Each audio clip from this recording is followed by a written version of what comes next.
نحمده ونصلی علی رسولہ الکریم اما بعد فاعوذ باللہ من الشیطان الرجیم بسم اللہ الرحمن الرحیم. حاضرین و سامعین اکرام، السلام علیکم ورحمۃ اللہ وبرکاتہ. پروگرام الدین الخالص کے ساتھ حاضر خدمت ہیں اور اس وقت ہمارے ساتھ معروف دینی اسکالر مفتی محمد اسحاق صاحب تشریف فرما ہیں. مولانا، ہمیں ایک سوال موصول ہوا ہے کہ لفظ سگ لفظ استعمال کرنا جائز ہے؟ جیسے سگے مدینہ، سگے میرا، یہ لوگ استعمال کرتے ہیں. اللہ نے تو انسان کو اشرف المخلوقات بنایا یا بہرحال جانوروں سے اچھا بنایا ہے، تو ایسی صورتحال میں کوئی آدمی اپنے آپ کو اس طرح کے الفاظ سے یاد کرتا ہے یا نعتوں میں لکھتا ہے تو کیا آیا یہ جائز ہے یا نہیں؟ جب لوگ بال کی کھال اتارنے لگتے ہیں، ایک بات کو بہت دور تک کھینچ کر لے جاتے ہیں، تو پھر اس طرح کے سوال پیدا ہوتے ہیں. جو آپ کو سگے میرا کہتا ہے یا کھا کے در کہتا ہے کہ میں رسول اللہ کے دروازے کی خاک ہوں، تو جو نادان آدمی وہی اس بحث میں پڑے گا نا کہ یہ آدمی سے مٹی بننا چاہتا. مٹی کیوں بننا؟ آدمی کا ایک کلمہ محبت سے بیچارہ کہتا. تو خواہ مخواہ کی نا نکتہ چینی اور اس طرح کی باتیں جو نا یہ کرنی چاہیے. سگے میرا یا سگے رسول اگر کوئی کہتا نا تو بیچارہ کتا نہیں بنا چاہتا. کتے کو لوگ حقیر جانتے ہیں، حالانکہ یقین جانے کتے کا ادب کرنا چاہیے. میری بات سن لیں آپ. تو کتا ضرور ہے اللہ تعالیٰ نے ہمارے لیے حرام کر دیا، مگر آپ کو کیا پتا کہ قیامت کے دن ہم سے وہ بہتر ہی نکلے، ہم اس سے زیادہ جوتیاں کھاتے رہو وہ جنت میں چلا جائے.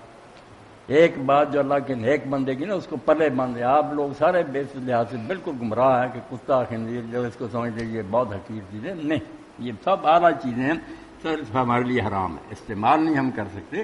ورنہ کوئی عیب نہیں کہ اپنے مریدوں کے ساتھ، جیسے میں آپ شاگردوں کے ساتھ جا رہا ہوں، حضرت ابوبکر صدیق بہت بڑے بڑے جا رہے تھے، کتا جا رہا تھا، تو حضرت شبلی جو تھے نا وہ کتا جب آیا تو ہاتھ باندھ کے کھڑے ہوئے، جب تک وہ گزر نہیں گیا کھڑے رہے.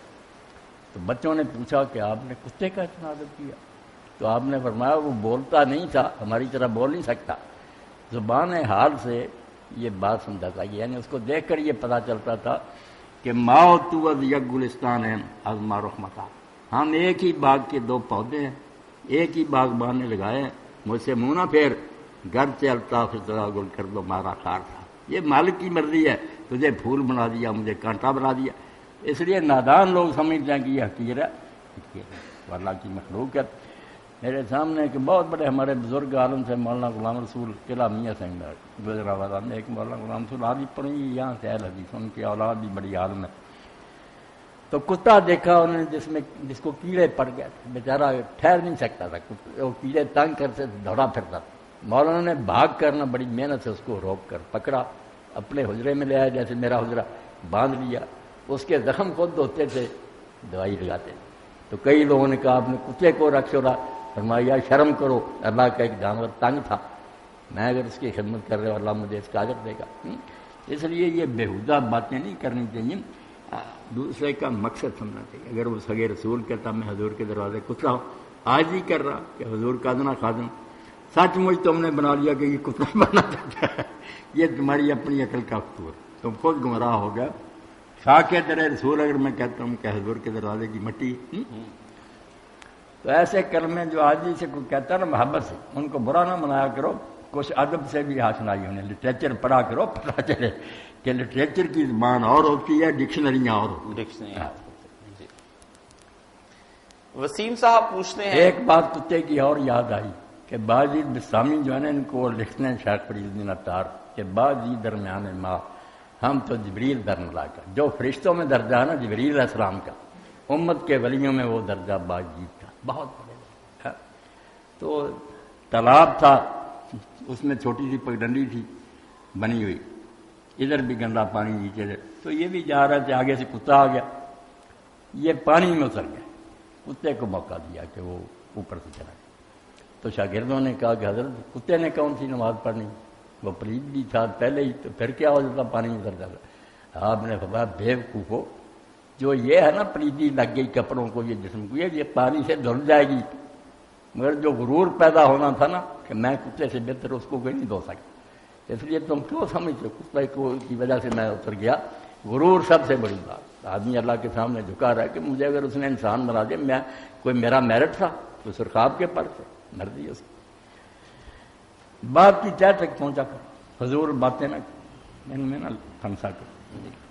وسیم صاحب پوچھتے ہیں کہ میں نے نقش بندیہ ویسی سلسلے کو پڑھا ہے اور اس میں لکھا ہے کہ اللہ نے آدم کو اپنی صورت پہ بنایا، اور اس کا حوالہ مشکات شریف کی حدیث ہے، اور تشریح میں بھی لکھا ہے کہ یہ کشف سے پرکھ لیا گیا کہ معاملہ ایسے ہی ہے.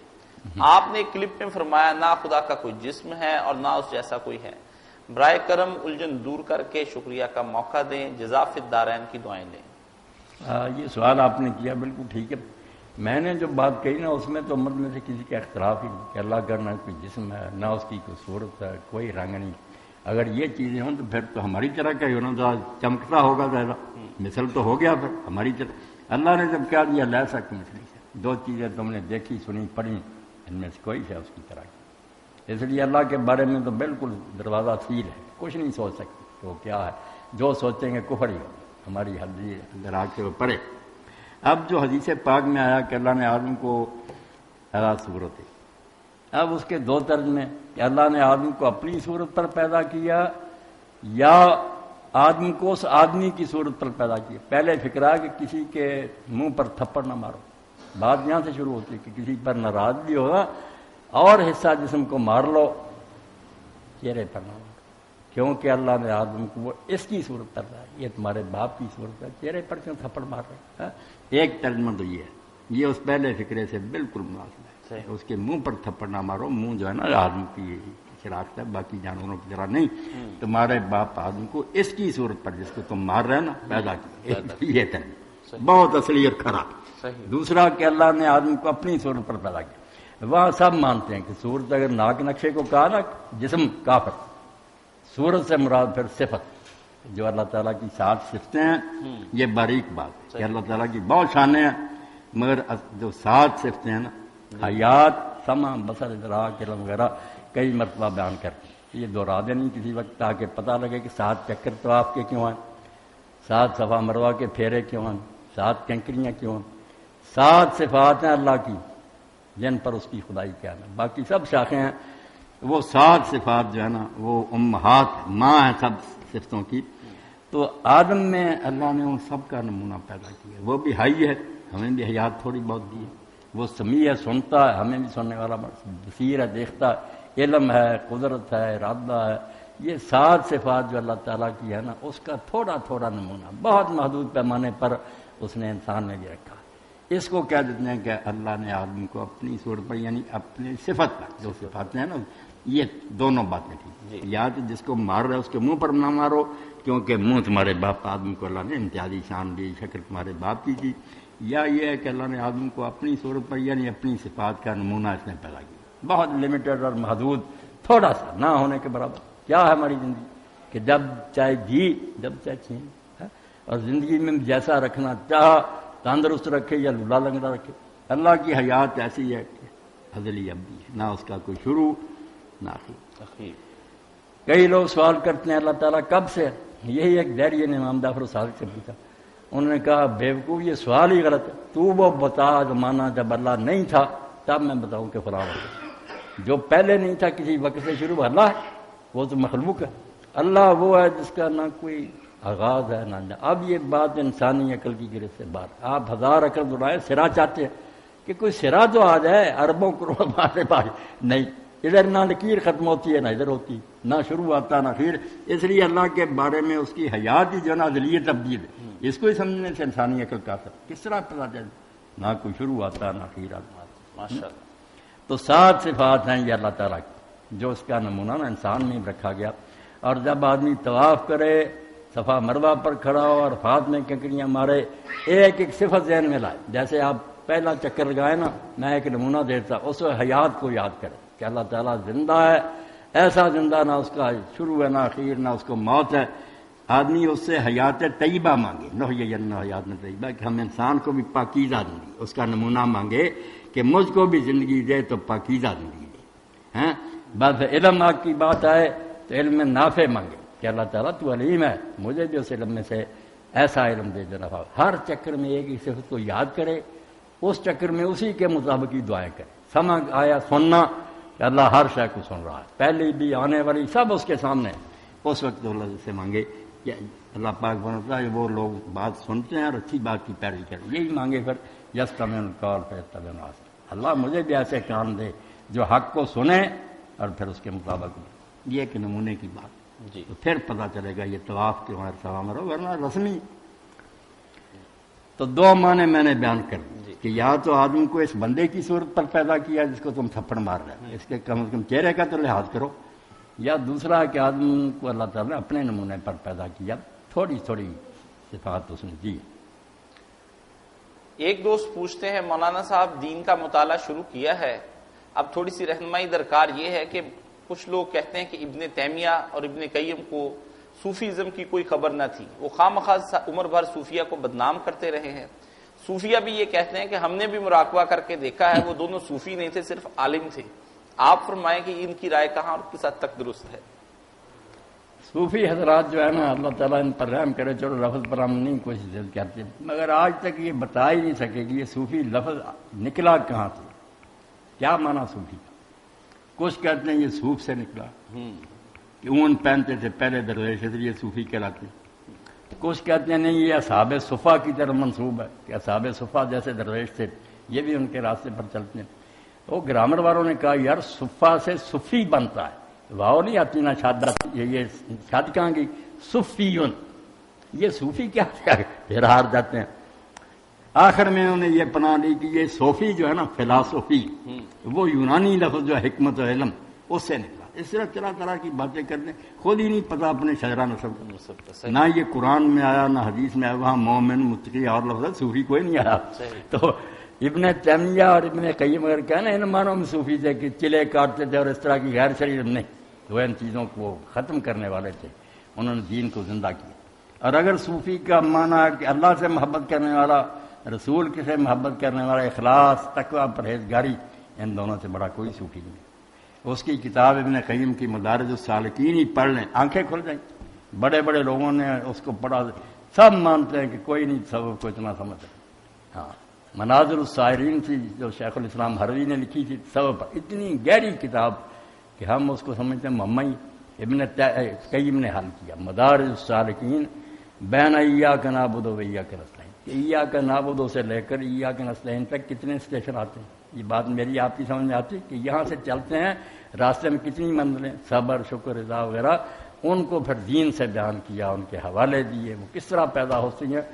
مدارج السالکین یہ سید سلیمان ندوی رحمۃ اللہ نے جو الرد علی المنطقیین ہے نا ابن تیمیہ کی، وہ چھپائی، اس کے حاشیہ میں لکھتے ہیں کوئی ماں کا لال ایسی کتاب لکھ سکتا؟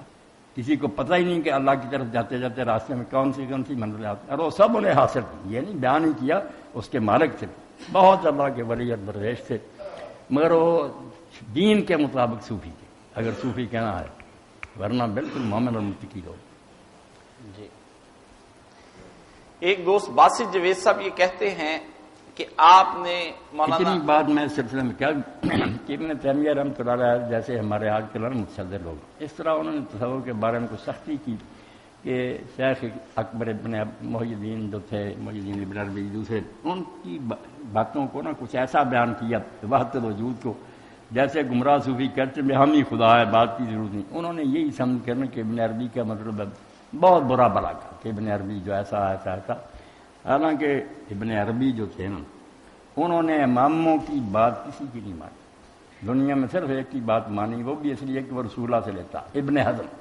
انہوں نے جو پوری کتاب فتوحات مکیہ لکھی نا، لکھتے ہیں وضو نماز سے لے کر کہ فلاں امام یہ کہتا، فلاں یہ کہتا، جو ابن حزم نے کہا نا ظاہری کہ رسول اللہ یہ کہہ گئے ہم نہیں امام کی سنیں، اس کو لے کر پھر انہوں نے دین کی حکمتیں بیان کی، الفتوحات المکیہ، کہ مکے میں جو ان کے سینے میں رب نے ڈالا کہ تم وضو کرتے ہو منہ کیوں دھوتے ہو، کیوں کا جواب ہر ایک کر دیا، پاؤں کیوں دھوتے ہو، سر کا، پچھلے جمعہ میں تھوڑا سا بیان یہ انہوں نے فقہ ظاہری کہ کٹڑ قرآن سنت پر رہنا اور اس کی شرح بیان کی۔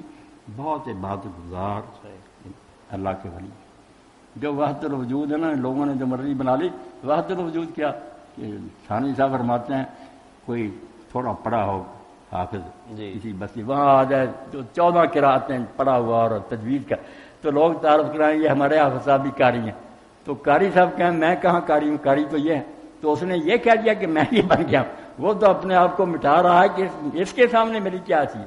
اس لیے وحدت الوجود کیا کہ بندہ کہے میں ہوں، اسی لیے حکم شریعت کا میں وہ پورے کر رہا ہوں، مگر جب معاملہ خدا کا آتا نا کہ خدا کے سامنے کچھ ہو کچھ نہیں، جب سورج آتا چاند ستارے نظر آنے سے رک جاتے، یہ ہے بیٹا اللہ تعالیٰ کہ اللہ کی بات شروع اللہ اکبر کہو ہم کچھ نہیں، نہ نبی ہے کچھ نہ فرشتے، وہ اللہ ہی ہے۔ یہ پھر بے ایمان لوگ چڑھ جاتے ہیں کہ تم نے سب کو فنا کیا، اس کے سامنے فنا ہی فنا، اس کے تو حکم سے قائم چاہے اسی وقت مٹا کر رہے۔ سورہ مائدہ آپ پڑھیں جب لوگوں نے کہا عیسیٰ خدا کا بیٹا، اللہ اتنے ناراض ہوئے کہا اگر اللہ چاہے کہ مسیح کو اور اس کی ماں کو اور جتنے زمین میں ان کو ہلاک کر برباد کر دے، کون اس کا ہاتھ پکڑے؟ یہ لفظ فرمائے عیسیٰ کو بھی میں تباہ کر دوں اور اس کی ماں خدا بناتے پھرتے ہو، تو ڈر جاؤ مشرکو، اللہ سے نہ مقابلہ کرو کسی ولی نبی کا، ہمارے مقابلے میں کہو کہ نبی ہم سے بہت اونچے ہیں، ولی اچھے ہیں، خدا کے سامنے بھی کچھ ہے، اس کو جو بنائے ہوئے حاجت بندے۔ صحیح۔ باسط جوید صاحب کہتے ہیں کہ آپ نے اکثر خطبات میں مولانا احمد رضا خان بریلوی رحمۃ اللہ علیہ کی تعریف کی، بجا میں مان گیا، لیکن بات یہ ہے کہ ان کی کتابوں میں جا بجا شرک اور بدعت ہے۔ لوگ آپ کو فالو کرتے ہیں، وہ آپ کی باتوں کو سن کر مانیں گے بھی، بعد میں اس کی گئی تعریف سے جا بجا شرک اور بدعت کے حوالے دے دے کر ہمارا منہ بند کرتے ہیں۔ کوئی وضاحت درکار ہے تو برائے مہربانی وہ وضاحت ضرور کر دیں۔ میرے بھائی آپ سنتے رہتے ہیں، ہم اللہ کے رسول کے علاوہ کسی کو نہیں ٹھاٹھی مانتے کہ اس کی ہر بات صحیح ہے، نہ حدیث مولوی نہ وہ اب ابن تیمیہ کا نہیں کہہ رہا تھا کہ انہوں نے ابن عربی کے بارے میں کہا وہ نہیں ٹھیک بات ہے، تو ہم رام مرحوم نے اگر کوئی باتیں اچھی کہی ہیں اس کی وجہ سے کہہ دیں، تو اگر غیر مسلم کافر نے بھی کوئی اچھی بات کی تو کہہ دیں گے ٹھیک ہے، یہ تو پھر آپ میں دین ہے، تو اس سے یہ نتیجہ نکالنا کہ اس کا سب کچھ ٹھیک ہو گیا، یہ آپ کی اپنی غلط فہمی، یہ کوئی حق نہیں نبی کے سوا کسی کوئی صحابی کو بھی نہیں حق، اس کی بھی باتیں غلط ہو سکتی۔ صحیح۔ بڑے بڑے نیک لوگوں نے یہ بات لکھی ہے کہ صحابہ کرام میں سے کئی فتوے ایسے دیے ہیں ان لوگوں نے کہ اگر آج کوئی عمل کرے سیدھا دوزخ میں جائے گا، ان کو اس لیے نہیں برا کہہ سکتے کہ انہوں علم نہیں تھا ورنہ غلط فتوے دیے ہیں۔ یہ کوئی بات نہیں کہ ساری باتیں ٹھیک ہوگی۔ علامہ البانی صاحب ایک جگہ لکھتے ہیں کہ جو کہتے ہیں جی صحابہ کی پیروی کرو، کہتے ہیں کس کی پیروی کرو گے؟ کوئی کہتا ہے برف گر رہی ہے نا جن کو اولے کہتے ہیں، بارش میں برف گرتی ہے، وہ کہتے ہیں روزے میں کھاتے جاؤ، یہ کوئی روٹی ہے، اس سے کوئی روزہ نہیں ٹوٹتا، اور کہتے ہیں کون مانتا ہے؟ کتنے صحابی جو کہتے ہیں اگر بیوی کے ساتھ معاشرت کرو مگر پہلے ہی الگ ہو جاؤ، منی خارج نہیں ہے، کوئی غسل نہیں، صرف استنجا کر کے وضو کر لو، بالکل فتویٰ غلط۔ اگلے جمعہ میں حج کا بیان کروں گا، جو طارق اکیڈمی نے لکھا نا کہ حضرت عمر کا یہ فتویٰ بالکل غلط فتویٰ۔ تو یہ بات نہ سمجھیں کہ میں نے تعریف کر دی تو سرٹیفکیٹ دے دیا کہ سب باتیں غلط ہیں، ٹھیک ہے، یہ پلے باندھ اچھی بات ہے، ٹھیک ہے۔ بس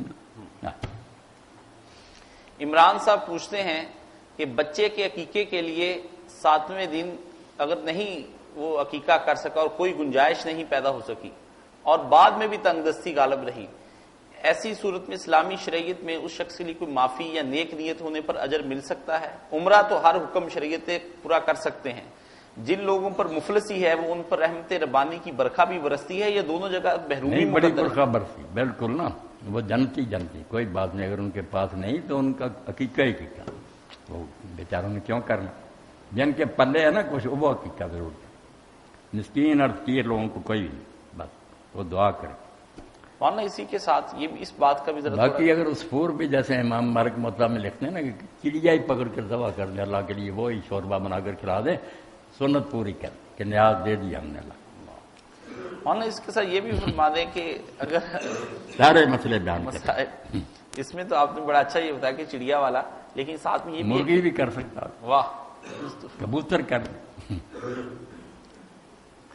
تو جن لوگوں کے پاس بعد میں وسائل آ جائیں تو کیا ایسی صورت میں وہ اپنے بعد میں بھی بعد میں اگر کر دیں تو اچھی بات۔ صحیح۔ عقیقے کا وقت گزر گیا، عقیقہ اصل میں عربی زبان میں کہتے ہیں بچے کے سر پر جو بال ہوتے ہیں نا ماں کے پیٹ سے آتے، جس کو ہم اپنی زبان میں چانڈ کہتے ہیں، وہ 7ویں دن پھر بال منڈوائے جائیں اور اسی موقع پر یہ دم عقیقہ چانڈ لوائی کی نیاد کے، شکر ہے بچہ 7 دن کا ہو گیا خیریت سے، اس وقت بال مونڈے جائیں ادھر جانور ذبح کی، تو موقع تو ہے وہ، اگر نہیں اس وقت ہو سکا بعد میں کرے صدقہ ہی بہت اچھا۔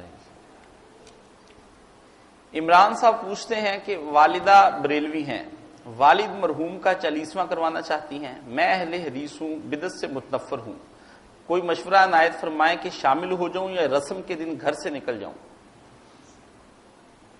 بس اس کے لیے بچہ آپ بھی کوئی مناسب ترکیب سوچیں نا کہ ماں بھی ناراض نہ ہو، ماں کو بھی بوڑھی کو کیوں ناراض کرنا، اس عمر میں بیچاری ایڈی اتنی پڑھی لکھی نہیں، دکھ ہوگا اس کو کہ ابا کا دینا ہے یہ بچہ چلا گیا، اس بیچاری کو یہ گہرے مسئلے جو ہے نا کہ یہ بدل رہا ہے، یہ کیا معلوم، اس لیے اگر آپ دعا میں شریک ہو جائیں، زیادہ فضول باتوں میں نہ حصہ دیں تو کوئی بات نہیں۔ صحیح۔